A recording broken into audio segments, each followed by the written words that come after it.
welcome back.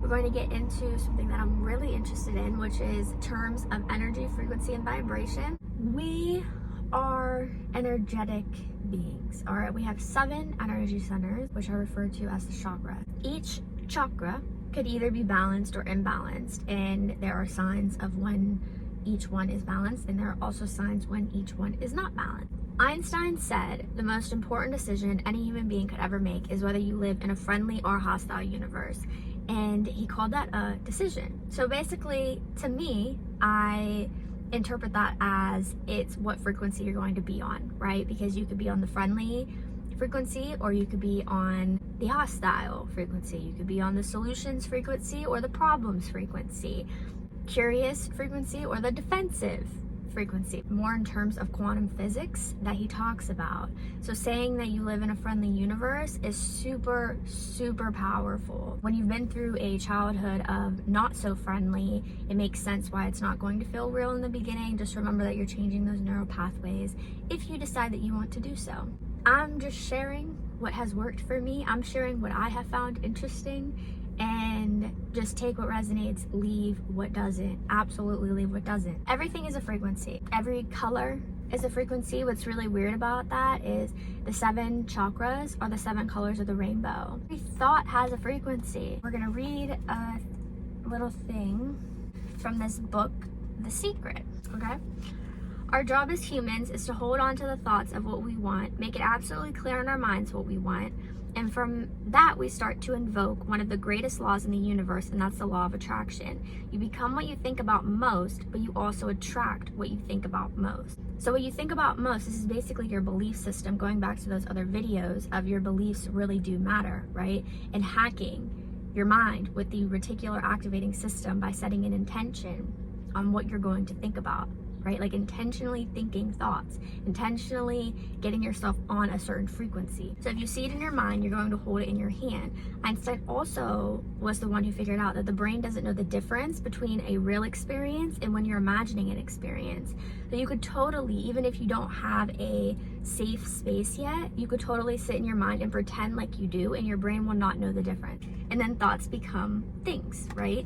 What most people don't understand is that a thought has a frequency. We can measure a thought. When you're thinking that thought over and over and over again, if you're imagining it in your mind, having that brand new car, having the money that you need, building that company, finding your soulmate, if you're imagining what that looks like, you're emitting that frequency on a consistent basis. Thoughts are sending out that magnetic signal. Thoughts are magnetic. Thoughts have a frequency.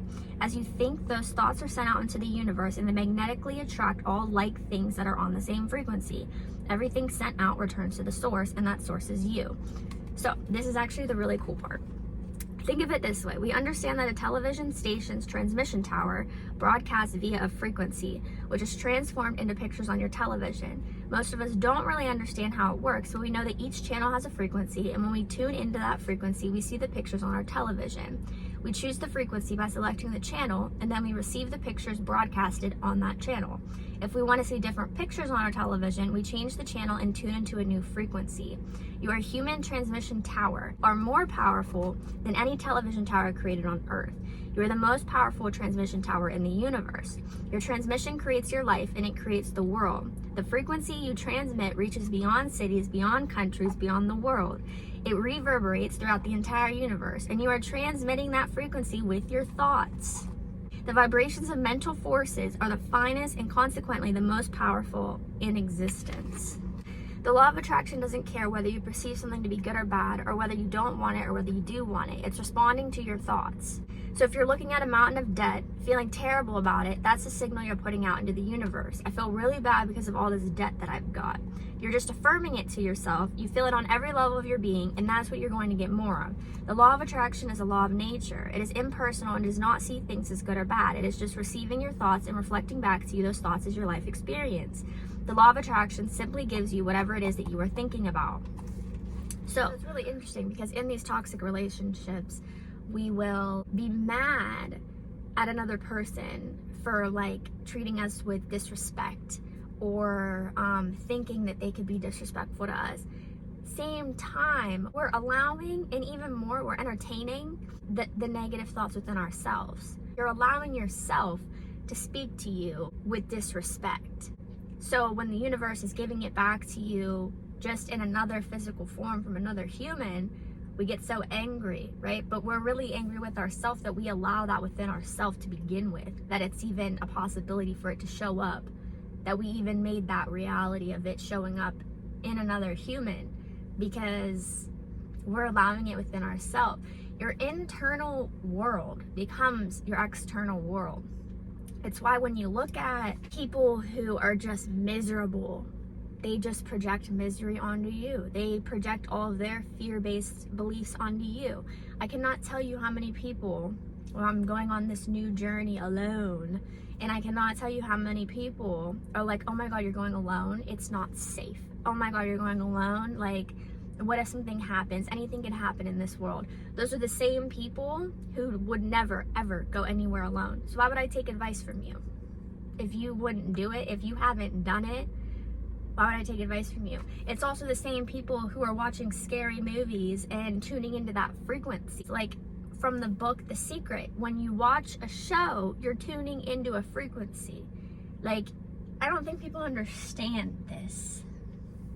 I don't think people get this on this level. We're allowing all of that to get into your subconscious, because when we watch TV, normally we're so into the TV, right? You're not like sitting there the whole time like, okay, I'm a human being, I'm aware, I'm watching this show right now. Like you kind of escape, right? Like we all have comfort shows, but your comfort show will tell you the most about you. So my comfort shows, one was Friends, which makes total sense because growing up in a dysfunctional family, I put a lot of emphasis on friends. I was always hanging out with somebody, like always, until about a year ago when I just like went into my little hermit stage. And then my other comfort show is Secret Life of the American Teenager. And oh my God, like the amount of gossip that show holds, right? Because that was so familiar because my family always gossiped and just like about each other. Everybody knew everything about everyone. And that's how that show is. So if you take a look at your favorite shows, your comfort shows, it'll tell you so much about yourself, like what frequency you subconsciously want to tune into. So going back to other people, I would like to throw out this perspective of separating the message from the messenger. I already talked about this in the last video, but taking it one step further, you separate the message from the messenger. It's so easy to be like, okay, is this true? Can I use this to become a better me? Without, right, going back to friendly or hostile, curious or defensive. Can I use this to become a better me? Or are they just projecting their own limiting beliefs and their own fears onto me, right? Anybody who, like, I live in a friendly universe. I'm connected, protected, and whole, right? I have my higher self and my guide. So, like, I don't really look at it as, like, I'm going out there in the world completely alone. Like, I'm good. I'm taken care of, you know? But a lot of people don't have access to that frequency. That's really all it is. You're just accessing different frequencies that are there for the collective. So gratitude, just like intention with the reticular activating system, gratitude is a huge hack in life because you can't be grateful and like in love and in fear and scarcity at the same time. You cannot be on those two frequencies at the same time. Either way, it's gonna take energy. It's like that quote where like, choose your heart, right? It takes a lot of energy to be miserable. And it's hard to not take what is happening right now as proof of what is, right? Like what is so limiting. So the main program from a childhood of trauma is getting out of the program that you're lacking something. And to get through that is to also validate the versions of you that were lacking, right? That didn't have people around you who were teaching you these things. You had people around you. Life is tough. Life is hard. You just got to keep going, get through the days. Like it's this very like surrendering to misery. And you do not have to do that. You do not have to surrender to misery. You do not have to like accept that life is just gonna suck and you just gotta keep going. You just gotta change your frequency. You just gotta change your frequency, which will change your state physiologically, okay? And if you are the type of person who needs proof, you could look up Wim Hof. He has trained his body and his nervous system to respond a certain way And he told people that they could inject him with poisons. They literally injected him with poison. He said, I'm going to tell my body to not accept that. I'm going to fight it off. And he did. And like, there is proof of this. And this isn't some like, Wim Hof is definitely portrayed as like this magical, like one of a kind, lucky human. And that's so not the case. Any of us are able to do this, okay? You can also look into Joe Dispenza. I know a lot of people know of him, but like, this man couldn't walk. They told him that he was never going to walk again. And this man, through his mind, because like Einstein said, your brain doesn't know the difference between what's real and when you're imagining something. So this man literally imagined each one of his vertebrae coming back together to work for him. And this man is now not only walking, but he's doing retreats and he's teaching people how to do what he did. This stuff is so real. You need proof for the mind. You could totally look up the brain and realize that neurons that fire together wire together. We don't have to live a life where the lower frequencies are in charge of our emotional states. And I know a lot of us watched our parents have that pattern. It's like, oh, this is what happened. This is what's happening. Okay, I have to deal with what's happening. And we just stay there and we stay stagnant. Getting into the frequency, I'm going to read a line from this. This is all about energy, frequency, and vibration. It's called Soul Vows. It is by Janet Connor. Gathering the presence of the divine in you, through you, and as you. So this book goes into the 7 chakras. So saying that we can go from feeling fragmented and distracted to gathered and whole. That is kind of the purpose of this video, is to just give you some hope that that is possible, because I know that is what I would have wanted to hear. I would have wanted to hear somebody talk about this because it's so interesting. Every sound, from the softest sigh to the roar of a jet engine, is a vibration, and your body feels them all, whether you are conscious of it or not, okay? So going back to frequency, when you tune into like a movie or a TV show, there's a frequency, right? But there's also different vibrations with the noises that happen. And going back to scary stuff, there are like those vibrations that happen is what your body is used to. Your body is used to being on edge, waiting for that scary moment to happen. And it's comfortable. It's why it's comfortable for you. I highly suggest, if you are really trying to heal through your childhood trauma, cut out scary movies, cut out scary TV shows, and see how much happens for you. Like a month, 30 days, 369, 30 days. Research shows that people spend more money when high energy music is playing at a volume. Also, how I said colors have a frequency. The frequency of red makes you impulsive. And notice how all casinos have like red floors. Just throwing that out there. Anywho, often instead of creating quiet havens in our private spaces, we add to the noise by playing the radio in the car, keeping earbuds in our ears, and leaving the TV on. In honor of your precious body and delicate sense of hearing, notice the noise in your life and eliminate all you can. Then watch as your muscles untense in the quiet and guidance begins to flow more easily in through your beautiful, relaxed body. The days of obeying other people's desires over your own sacred intuition are over. Do only what feels aligned with the truth of your soul.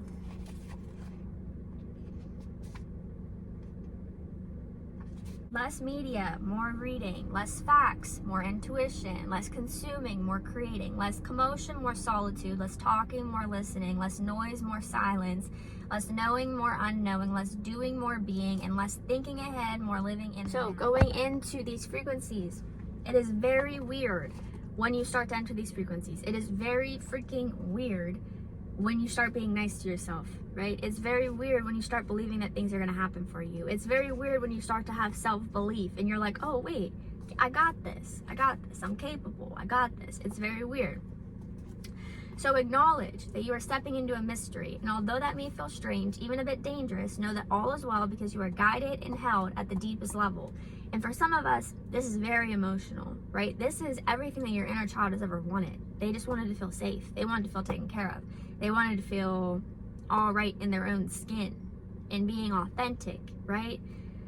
So it's going to be very emotional when you, because you will start to feel this, like this hug from the universe. You will start to feel this amount of safety. You will start to realize that you are on your own journey exactly where you are meant to be, that everything is working out for you, not to you.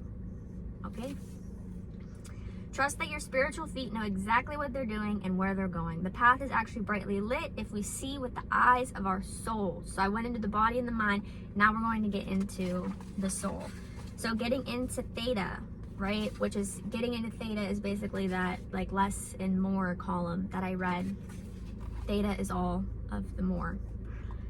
So this is an opportunity to explore the deepest levels who you could be in this earth experience. All of these negative beliefs that come up about yourself, again, you didn't come out the womb thinking that you were unworthy of everything that life has to offer for you. So somewhere along the way, somebody planted the seed and the seed grew.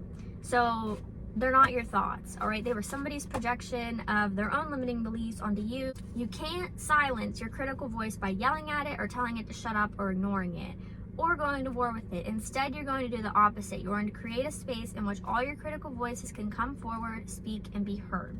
So, you can call on your guides or your teachers. When you call on a guide or teacher, something special happens when you call their name 3 times. It is yet another experience of the magical power of 3. I would love to do a video about numerology. The first time you speak your teacher or your guide's name, you are saying, I honor you and wish to receive your wisdom. As you speak it a second time, you are saying, I am open to receiving what you have to teach me. As you speak their name one last time, you are energetically absorbing their wisdom and integrating it into your being. Your critic is not outside of you. It is a habituated response you developed over time as you face difficult and frightening situations. So again, the brain operates off of stories and narratives. So when somebody triggers you, I know we're so like focused on the like, how are we feeling, you know, and like to go into the emotion, which is so important. But if you just like cancel out the emotion for a minute and focus on what story is coming up for me, that I'm having this much, there's like this giant bumblebee. Did y'all know that bumblebees, their frequency is one of the most healing frequencies? Like their buzzing, that frequency is one of the most healing frequencies on earth. That is like so not talked about because we're like meant to fear bees, obviously, because they sting you. But like beekeepers live some of the most longest lives because they're just around the buzzing all the time.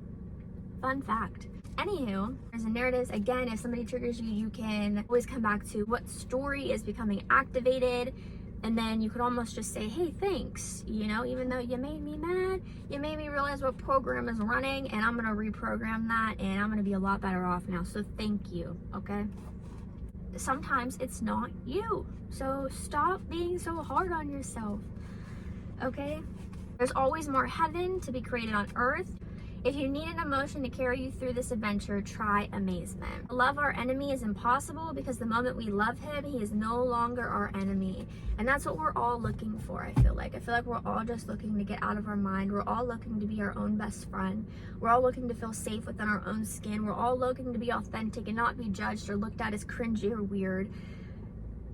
It's what we're all searching for. But it's weird to enter the unknown of yourself, right? It's so much easier to just call another human in, right? And have them give you the dopamine rushes, have them give you the consistent or inconsistency. Like it's just easier.